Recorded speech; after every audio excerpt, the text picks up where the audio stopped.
Hello students, I'm Dr. Madhavi Kevle, MBBS MD Anatomy, and this is the lecture about the hypoglossal nerve. So in this only the specific learning objective is that you should be able to explain the anatomical basis of hypoglossal nerve palsy. But in order to do so, you should also be able to understand about the hypoglossal nerve, and let's begin there. So when you describe a cranial nerve, now hypoglossal nerve is a 12th cranial nerve. And when you describe a cranial nerve, you have to give the details like the number of the cranial nerve. So there are only 12 cranial nerves. So this is the last one. So you have to give the number of the cranial nerves and what type of nerve is it? Is it a motor nerve? Is it sensory nerve? Or is it a mixed type of nerve? There are three types of nerves. So you have to speak about that and then tell from where the nerve has started, what are its components and what is the course, and then you tell the action of the nerve. So this is the general plan in description of any cranial nerve. So let's begin with the hypoglossal nerve. Now the hypoglossal nerve, as already mentioned, is a 12th cranial nerve and it is purely motor nerve, means that it has no sensory component. So now what are the components of functional components of this nerve? So it carries general somatic efferent fibers. So every word here is important. General somatic, so pertaining to general body movements. Efferent fibers. Efferent means the fibers that are leaving from the brain towards the appendages. So general somatic efferent fibers. So when the fibers are coming towards the brain, then they are afferent fibers, whereas the fibers leaving the brain are the efferent fibers, or rather, not just the brain and spine. So in this case, just the central nervous system. So the hypoglossal nerve, it is made of which type of fibers? General somatic efferent fibers. And where does the nucleus from means from where the cranial nerve will arise? So where does the hypoglossal nucleus lie? This hypoglossal nucleus, it lies in the floor of fourth ventricle. So there is a part of the brain called fourth ventricle and it has got a part called as the floor, and this is where the hypoglossal nucleus lies. So this hypoglossal nerve, the nucleus is lying in the floor of the fourth ventricle. From there, the fibers, they will come and they will exit through the medulla from the place between the pons and the olive, and from there it will go ahead. It will come out of the skull through hypoglossal canal, and in while doing so, it will be accompanied by the spinal nerve C1 fibers, and then along with this C1 and the pure hypoglossal nerve proper, they will go across its course, which you will see in the subsequent slides, and it will do its function of supplying the muscles of the tongue. So let's see.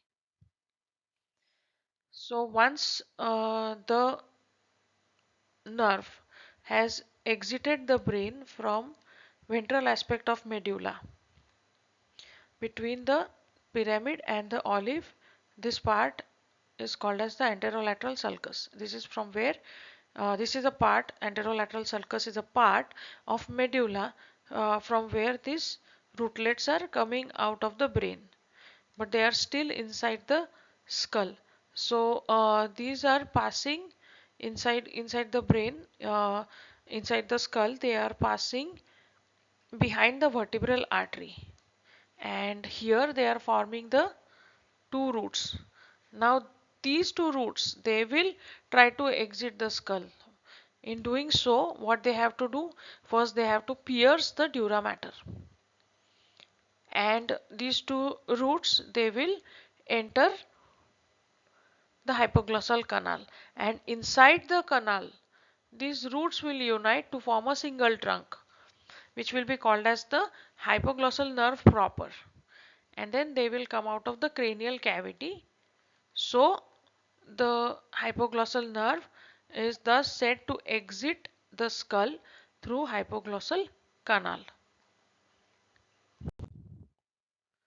So now after coming out of the skull, they will pass down behind the internal carotid artery. They will descend. The roots have already formed a nerve, which is the hypoglossal nerve proper, and it descends vertically in the interval between the internal jugular vein and internal carotid artery. And now it is lying in the level of the angle of the mandible. So after that, this hypoglossal nerve, it has to reach to the posterior belly of digastric muscle. In doing so, it lies in front of the internal and external carotid arteries, and also it loops around the first part of the lingual artery. After reaching the posterior belly, the tendon, it passing deep to the tendon of the posterior belly of digastric muscle, what it does, it still continues ahead in its course and reaches the posterior margin of hypoglossal muscle. From there, it lies below the deep part of the submandibular gland, and from there it reaches the genioglossus muscle. As we know that where is this genioglossus muscle? It lies in the body of the tongue, and from here it runs upwards. So from towards the root, it is going inside the body of the tongue and reaches the tip of the tongue. And here it is ending by dividing into terminal branches. Now let's see the, so we have seen the course. These are the two roots. They are entering the hypoglossal canal and forming one hypoglossal nerve proper. This is the C1, which is the fibers, which C1 fibers which are coming, and they are going to unite with the this hypoglossal nerve proper to form the whole hypoglossal nerve. And then they will be running by the angle of the jaw towards the genioglossus muscle here. Yes, and then they will be supplying the musculature of the tongue. So let's see the branches. So branches of hypoglossal nerve proper are all the branches that supply the muscles of the tongue, except for palatoglossus, which is supplied by the cranial root of accessory via the pharyngeal plexus. And the branches of hypoglossal nerve containing the C1 fibers, these C1 fibers are now united with hypoglossal nerve while exiting the hypoglossal canal, and they have the following branches: meningeal branch, descending hypoglossal nerve or upper root of ansa cervicalis, and nerve to the muscles geniohyoid and thyrohyoid. So let's see what the branches of hypoglossal nerve containing C1 fibers, what they supply. So the meningeal branch, it will supply the dura mater of posterior cranial fossa. The upper root of ansa cervicalis, this part, this is the descending hypoglossal branch. It will supply after it joins the inferior root of ansa cervicalis at the level of cricoid cartilage. And as the name itself suggests, the nerve to thyrohyoid and nerve to geniohyoid will be supplying the muscle with the same name respectively. Now what happens if there is the lesion of hypoglossal nerve? That means if there is injury to hypoglossal nerve, what will be the effect? If this hypoglossal nerve, so we know that there are two hypoglossal nerves, one on each side of the body. So if one side hypoglossal nerve is cut, then So when we study the damage to the nerve, we see at what level it has been damaged. So the effect will depend on at what level the nerve has been damaged. For example, if the nerve gets damaged after it has exited the skull, then this kind of damage will be called lower motor neuron type of damage. And in case of this hypoglossal nerve, if it is cut on one side, then the lower motor neuron type of paralysis will happen to the muscles of the same sides.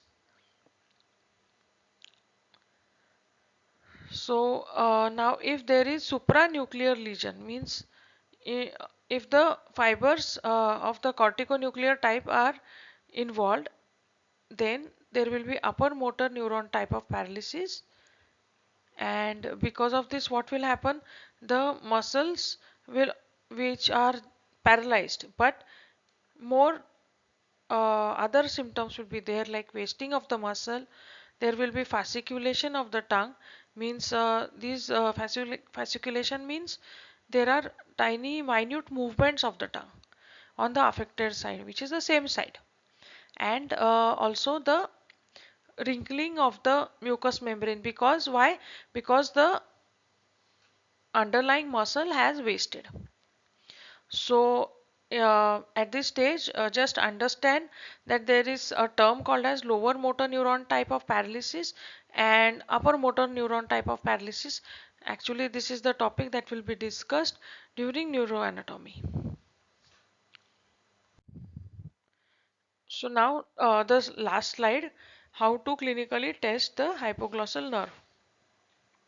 Now since this is a purely motor nerve, it can be tested by assessing the function of genioglossus muscle. So what is the action of genioglossus muscle? It helps in protrusion of the tongue. So if we ask the patient to protrude the tongue, and if genioglossus muscle is intact and hypoglossal nerve is intact, then the patient will be normally able to protrude the tongue. In a normal person, this tongue that is protruded from the oral cavity, it lies in the midline. That means the tip is pointed in front and neither on the both the sides. It lies right in the midline. But if the tip of the tongue is pointing towards one side, then say if the tip of the tongue is pointing towards the left side, then that means that the hypoglossal nerve on the left side is damaged. So putting it in anatomical language, if the hypoglossal nerve of one side is damaged, the tongue deviates to the side of the lesion or the side of the paralysis. For example, if the paralysis is in the left side of the brain or in the left course of the left hypoglossal nerve, and so the muscle on the left side only will be damaged and there will be protrusion of the tongue in the left side. So coming to the next point, what if the hypoglossal nerve is damaged on both the sides? So the patient in this case cannot protrude his tongue and it will lie motionless in the mouth cavity, oral cavity, and so since he cannot move the tongue, there will be no speech or difficulty in speech and swallowing difficulty.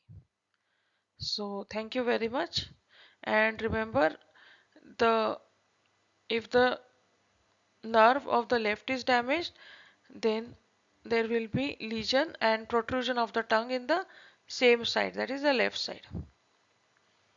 Thank you very much.